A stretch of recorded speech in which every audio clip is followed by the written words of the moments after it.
Good evening and welcome. I'm Kelli Richards, CEO of the All Access Group and the host of All Access Radio. As a highly sought-after consultant, super connector, trusted advisor, celebrity wrangler, and thought leader, I connect innovators and storytellers from Silicon Valley to Hollywood. And as a trusted advisor, I transform the quality of people's lives. I'm also the author of the best-selling ebook, The Magic and Moxie of Apple, An Insider's View.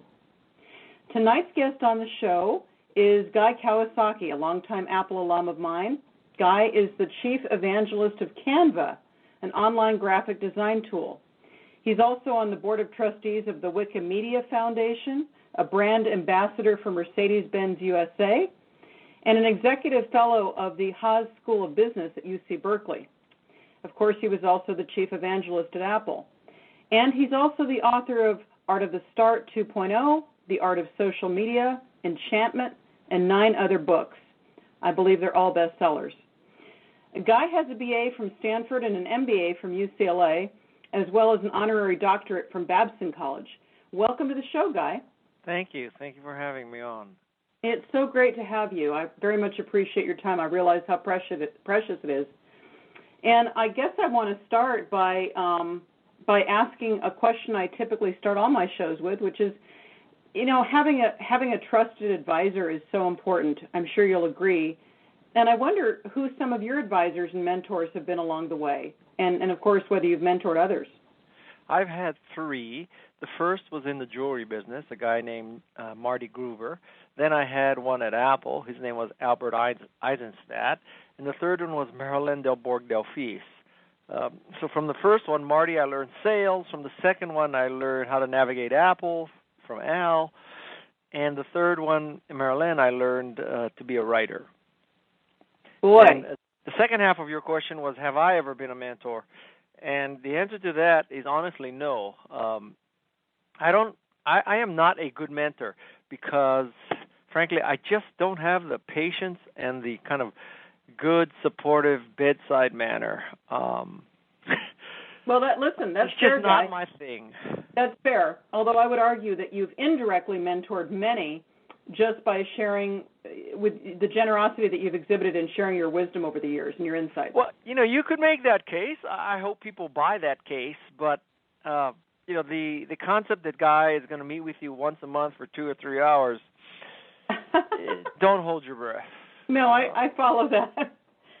Well, of course, you and I share the experience of having been at Apple and worked closely with Steve, both of us. Could you talk a bit for people who don't know, and I realize it's a long time ago now, about your work and your role as the chief evangelist of the Mac, and, Sure. and a special memory you want to share about your time with Steve that's really Sure. served you? So I worked for Apple twice. The first time what I did was the software evangelism. So my job was to meet with software and hardware companies to convince them to do Mac products. That was 83 to 87. I returned to Apple in 95 and worked 2 more years. So 95 to 97, I was Apple's chief evangelist. At that point, it was to preserve the Macintosh cult as opposed to working directly with only developers. Right. So those were my 2 roles at Apple. And how about any special memory, anecdote about your time with So my favorite story of Steve is that one day I'm working in my cubicle and he shows up with a person that I've never met and he asked me what I thought about this company and its products. And I basically told him the company was crap and the product was crap. You know, too slow, doesn't take advantage of graphics, doesn't take advantage of color, video, et cetera, et cetera. And at the end of this diatribe, he turns to me and he says, I want you to meet the CEO of the company. Well, that's what it was like. You know, I know that firsthand, but, you know, 2 of his favorite words, of course, were crap and bozo. So you already figured that out. And also, we kind of glossed over the role of evangelism. But in all candor, I think it's fair to say that because of you having had that role, that title, if you like, Guy, I don't think that term really was prolific around Silicon Valley until you carried that mantle. So for people that don't really get the importance of having an evangelist, could you expound on that for a second? You mean, what does evangelism mean? Yeah, what does it mean? What's the role, and why is it important? Okay, so evangelism comes from Greek words meaning bringing the good news. And I brought the good news of Macintosh, increasing people's creativity and productivity. Today, I'm the chief evangelist of Canva, and the good news here is the democratization of design. So the role of an evangelist is to spread the good news, to show people why your product or service makes their lives better. Yes, and specific to Canva, let's segue to that for a minute. What are you so excited about with Canva? More specifically, what does it enable someone to do? Well, basically, Canva enables people without any graphics design experience, maybe even skill, to create great graphics. Graphics like for social media, book covers, email headers, flyers, let's see, what else? Presentations. I mean, just go down the line. We probably have 60 or 70 sets of templates of like 100 each. It's one of those no-brainers. It's like, why does it take so long to come up with a company that does that? It seems like it's a no-brainer. From your mouth to God's ears, yeah. Well, switching gears a little bit, Guy, last year you joined the board for the Wikimedia Foundation, not to be confused with Wikipedia, which I'm not sure a lot of people have necessarily embraced Wikimedia. So first of all, tell us about the foundation, and then I have a follow-on question to that. So the foundation has about 250 employees, and it is sort of the administrative and management part of Wikipedia and the other wiki properties. Not everything that begins with wiki is Wikimedia. For example, WikiLeaks is not Wikimedia. That's a completely different thing. And so there is a group of employees who keep the thing running. In addition, there are literally hundreds of thousands of volunteers who have written 5 million articles. Fabulous. And tell us, as a follow-on to that, why you believe the democracy of information is important and what you do in your own career to make your wisdom available to everybody. Sure. So, I don't know. Do I really need to explain to people why democratizing information is important? I mean, you kind of flunk the IQ test if you think, let's keep information opaque, let's keep it in pockets, let's make it so that only rich people can have information. I mean, what idiot believes that? So Wikipedia is in the business of democratizing information so that basically everything you want to know about is in Wikipedia and is freely and easily available. I mean, that's the goal. And I would say, of the challenges that the world faces, number one is global warming, number two is human rights, and number three is the democratization of knowledge. Yeah. And I think if we lose any of those things, we're, I don't even want to contemplate the consequences. Yeah. But tell us what you do in your work, Guy, that enables you to democratize the wisdom that you make available so freely to everybody. My mantra is to empower people. So I like to empower people with my writing, my speaking, even my social media. I'm constantly curating great information. So I'm trying to help people, be all they can be. And, now don't get me wrong, I get paid for speeches and I sell books. But, you could, everything I know you could get for free if you were willing to search on the Internet and use Google and read and use YouTube. But your role is truly that of a curator, and you're distilling the essence of it so that people can really grasp. I curate and I create. So I've created about 13 books, and I've created video, but I've curated where other people have, I think, added value. Because part of the value today is finding good stuff, not just creating good stuff. And ideally, creating something with more meaning that might be a little more original around the basis of somebody else's content, where that makes sense. Well, yeah, one must know what to steal, yes. Now, Guy, is there a certain experience that you had as a young person that stands out to you as a crystallizing moment in that drive to empower other people? No, I wish I could tell you that. I came over on the Mayflower. Well, I guess I'm not that old, but I came over from some ship and I saw the Statue of Liberty, and I went to Ellis Island and they changed my life. But there's no such thing. I mean, we can make it up retroactively, but I come from a lower middle class family in Hawaii, very kind of, middle of the road family. I didn't have a lemonade stand at 8. I didn't start a foundation at 12. I didn't get into Dartmouth at 14. I'm just like, I don't have that great story behind me. I just do what I do. But something led you to, maybe it was just fate, to this whole concept of evangelism that really was the pivot to the rest of your career. Well, certainly Steve Jobs changed my life. So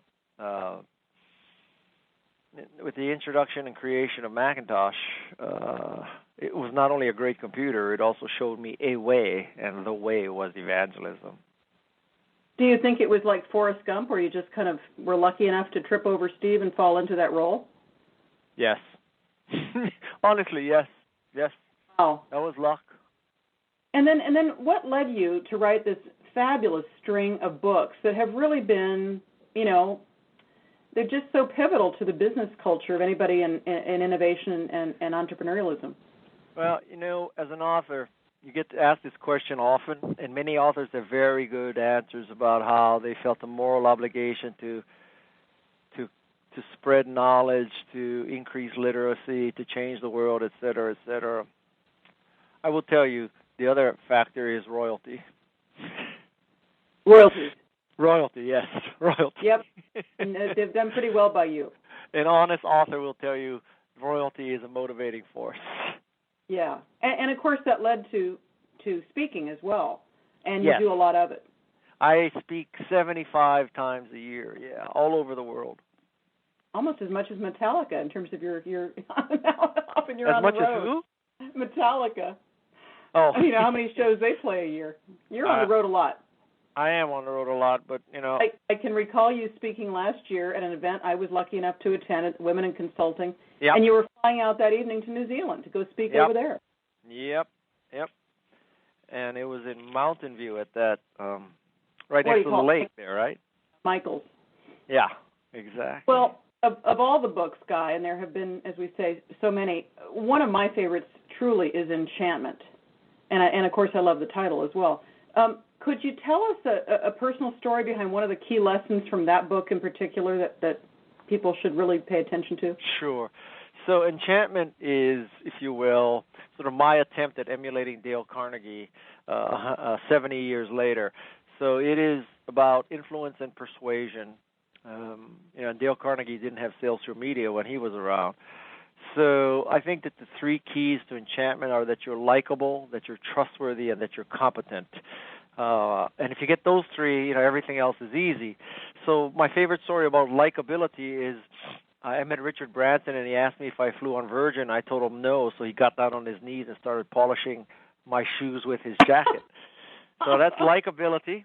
As far as trustworthiness, I like to cite Zappos, where they pay shipping both ways if you don't like the shoes.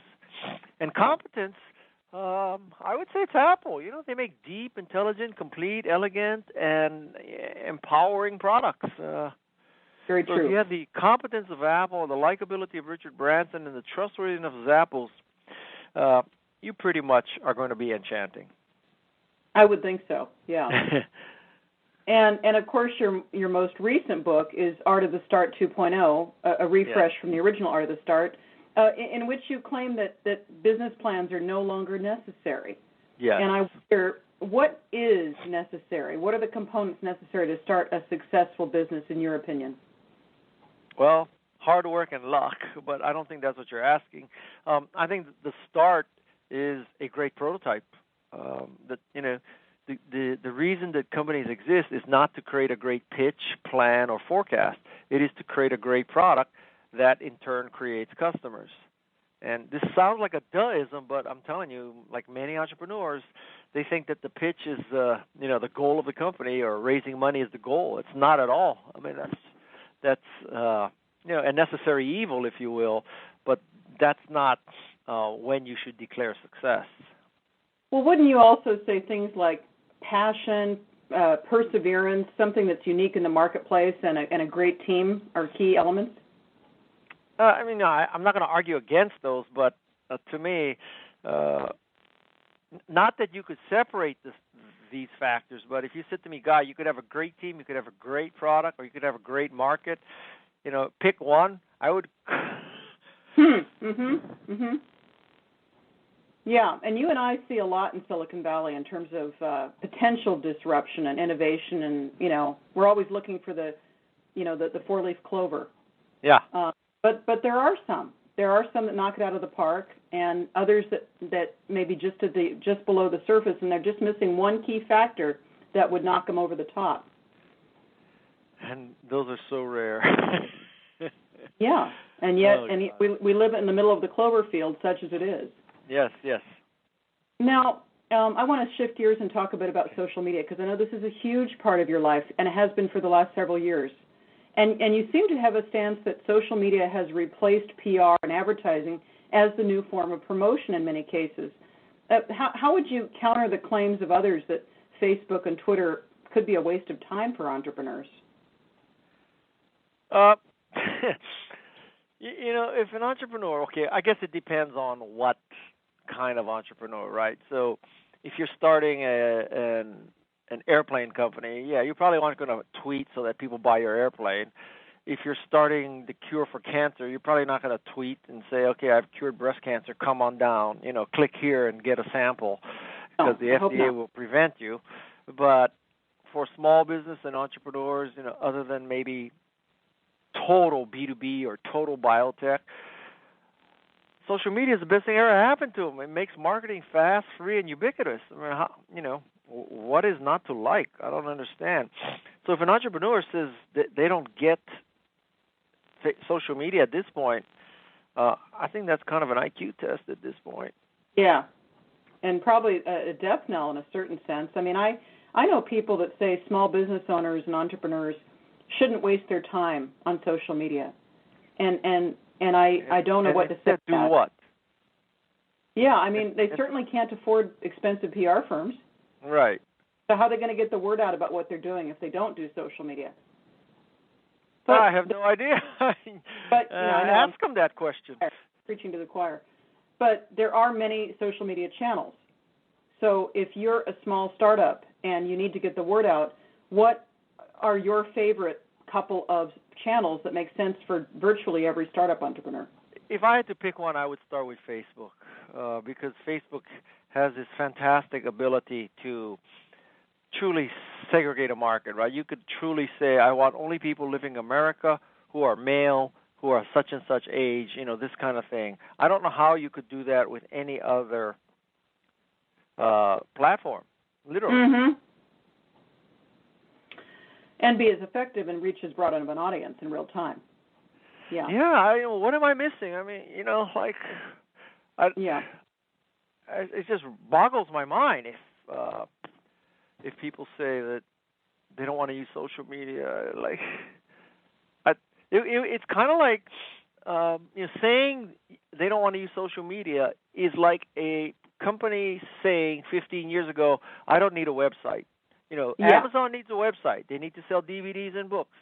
But, I'm a restaurant. People aren't going to, book reservations online. People aren't going to look at my menu online. People aren't going to decide to come to my restaurant. I just need yellow pages and a phone number. And, who would say that today? Yeah, exactly. Nobody we know. Nobody we know who is going to last. No. And speaking of which, what do you think in a world where startups come and go, and even some big companies aren't around anymore that were big a decade ago, what do you think is something that accounts for longevity? A company's longevity. Constantly reinventing their products. I mean, that's what you have to credit Apple with, right? So Apple II, Macintosh, iPhone, iPod, iPad. Yep. Watch. There's not that many good examples. Yeah. Yeah, and even somebody like Sony, who had a whole vertical chain to integrate across multiple disciplines, couldn't get it together to coordinate and synchronize and stay at the top of the heap. Although you have to say that Sony is, I don't know, 75 years old, right? So yeah. Apple is 40 years old. Let's see what happens. It ain't over till it's over, right? Yeah, fair enough. I get that. So these days, how do you spend your time, Guy? Is it truly a mix of primarily speaking, writing, social media, and Canva? And but basically it's social media and email for Canva and Wikipedia. That's it. Yeah. I do a lot of work with Wikipedia. So. Yeah, I bet you do. And are you working on a new book that you can reference and tease? I'm not sure. I have a draft going, but it's not clear to me it's a book yet. It's going to be a collection of the stories that have changed my life. You could kind of call it like chicken soup for Guy's soul. I love it. Yeah. And any time frame of when that's going to come out, this year, later this year? I have no idea. I'm so busy with Canva and Wikipedia, I can write like 15 minutes a month, so it's going to be a while. Yeah, I follow. And for people that might want to engage you to be a speaker, how do they go about doing that? You pay a lot of money. I mean, is there a website they go to? Oh, yeah. At GuyKawasaki.com, there's a tab about speaking, and it's that simple. I honestly have 4 children, so I don't get on an airplane for free anymore. I don't care, how great your cause and how strategic it would be for my life. I am 61 years old. I have 4 children. I am not sowing anymore. I am reaping. Yeah, as you should. You paid your dues. I did pay my dues. Listen, I've got just 2 last questions, and I'm going to let you, because we both talk so fast that we've gone half the time that I normally would with somebody. That's right. What is one piece of advice, Guy, that you received early on in your career that really influenced you consistently throughout your own journey that you could share with the listeners today? That piece of advice would be to never ask people to do something that you would not do. Mm-hmm. That's sound. And you feel like you pretty much honored that consistently throughout your path. Yeah. Yes. And I guess the final question, Guy, is we talked a little bit about what comes next for you. Yeah. Given the fact that you've got 4 kids, you've already accomplished so much. When you think about your legacy, which, let's face it, is larger than most I know, is there one project or collaboration that maybe has been sitting on the shelf in the back of your mind that you've not yet started but you dream about as a puzzle piece and as part of your legacy? Nope. I'm not that cerebral. Yeah, okay. Really, I'm not. Seriously, I'm not being humble. I'm telling you, I'm not that cerebral. I don't think like that. So listen, I've given hundreds of speeches. I've written more than a dozen books. I've helped, some very cool products. I have 4 children. I don't have tens of millions of dollars, but I'm not poor. And, my health is good. And I might not be Mark Zuckerberg or Bill Gates, but, I'm doing all right. You know what? From a legacy perspective, from where I sit, Guy, and I'm a little bit biased, but I'll say it anyway. I think you've lived a really great life to this point, and Godspeed. I hope you have another 40 years plus with us. Well, thank you. Seriously. But thank you for your time. I really appreciate it. All righty. Take care. I wish you well. And I wish you well, too. I say good night to our listeners. We'll hear you again next week on the next edition of All Access Radio. Good night, everybody.